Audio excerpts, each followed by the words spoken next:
आपल्या मुलामुलींसाठी आपण अनुरूप स्थळे शोधताय? आता आपला शोध येथे येऊन संपतो. आता आपली चिंता संपलेली आहे. आपल्या मुलामुलींसाठी अनुरूप जोडीदार शोधण्याचा निवडण्याचं एकमेव केंद्र शादीबंधन वधूवर सूचक केंद्र. या संस्थेमध्ये सर्व समाजातील 70,000 पेक्षा जास्त स्थळे नोंदणी असलेले असे शादीबंधन वधूवर सूचक केंद्र. संपूर्ण महाराष्ट्रात आणि कर्नाटकात प्रसिद्ध असलेले एकमेव वधूवर सूचक केंद्र म्हणजे शादीबंधन वधूवर सूचक केंद्र, ज्यांच्याकडे आहे सर्व समाजातील सर्व जाती आणि पोटजातीतील 70,000 पेक्षा जास्त स्थळांची नोंदणी. आपल्या इच्छेप्रमाणे वर्गवारी करून अनुरूप स्थळे निवडण्याची सुविधा. एक वेळा जोडले जा आणि आपलं जीवन सफल करून घ्या. हजारोंनी याचा लाभ घेतला आहे. आपणही आपल्या मुलामुलींसाठी, विधूर, विधवा, वयस्करांसाठी योग्य स्थळांची निवड करा. एक सुवर्ण संधी घेऊन येत शादीबंधन. आजच संपर्क करा. शादीबंधन वधूवर सूचक केंद्र, लोकसंदेश न्यूज ऑफिस समोर, महाराष्ट्र स्क्रॅप जवळ, 100 फुटी रोड, सांगली.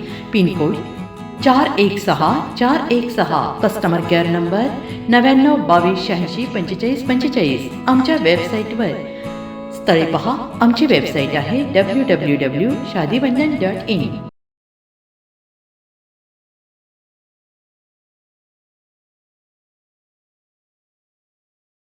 नमस्कार, मी मनीषा जयप्रकाश. आपण पाहत आहात लोकसंदेश न्यूज. पाहूया आजच्या सविस्तर घडामोडी.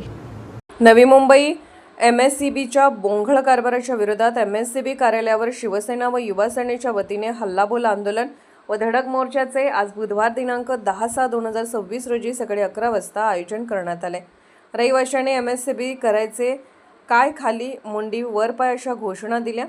कारण गेली 2 महिने नवी मुंबई घनसोली प्रभाग क्रमांक 6 अर्जुनवाडी दत्तनगर परिसरामध्ये दिवसा 7-8 तास आणि रात्री 7-8 तास दररोज लाईट जाते. त्यामुळे विद्यार्थ्यांचे व ज्येष्ठांचे, वयोवृद्धांचे, आजारी नागरिकांचे खूप मोठ्या प्रमाणात हाल व्हायला लागले आहेत. अनेक वेळा MSCBला तक्रार करून सुद्धा न्याय मिळत नाही. MSCBचे अधिकारी आपला मोबाईल पण बंद ठेवून बसतात. तक्रारदारांच्या तक्रारीचे निवारण होत नाही. विद्युत सेवा वेळेवर पुरवली जात नाही. त्याचे कारण असे की गेल्या 16 वर्षामध्ये अर्जुनवाडी व दत्तनगरमध्ये जे नगरसेवक होते त्यांनी जनतेला लालच दाखवून, दहशत माजवून मोठ्या प्रमाणात अनधिकृत इमारती बांधल्या. पण हे करत असताना प्रत्येक घरावर 5 मजले झाले. वर लोकसंख्या 5 पट वाढली. त्यामुळे विद्युत वाहिनीची क्षमता वाढवली नाही, नवीन DP बसवल्या नाही, योग्य त्या उपाययोजना केल्या नाहीत. त्यामुळे आज विद्युत वाहिनीवर लोड येऊन दररोज आग लागते. त्याच्यातून जीवितहानी होण्याची शक्यता आहे. गेल्या 1 महिन्यात 2 वेळा इमारतींना आग लागली आहे. आर्थिक नुकसान मोठ्या प्रमाणात झाले आहे. याला जबाबदार MSCBचे भ्रष्ट अधिकारी व गेल्या 16 वर्षात जे नगरसेवक होते ते जबाबदार आहेत. त्यांनी अनधिकृत बांधकाम करताना वरीलप्रमाणे कोणतीही दखल घेतली नाही. फक्त अनधिकृत बांधकाम करून प्रत्येक इमारतीमध्ये 2 फ्लॅट, 4 प्लॅन, 8 फ्लॅट असे कमिशन घेत गेले आणि या कमिशनमधून शेकडो कोटीचे मालमत्ता जमवली आणि आज सदर इमारतीमध्ये विद्युत पुरवठा होत नाही. अनेक इमारती निकृष्ट दर्जाच्या आहेत. त्या पडून जीवितहानी झाली तर जबाबदार कोण? आज गेले 2 महिने अर्जुनवाडी दत्तनगर येथील रहिवासी दिवसा व रात्री बिना लाईटचे हाल अपेष्टा सहन करत आहेत. आज रहिवाशांचा उद्रेक झाला व त्यांनी MSCB ऑफिसवर हल्लाबोल आंदोलन केले.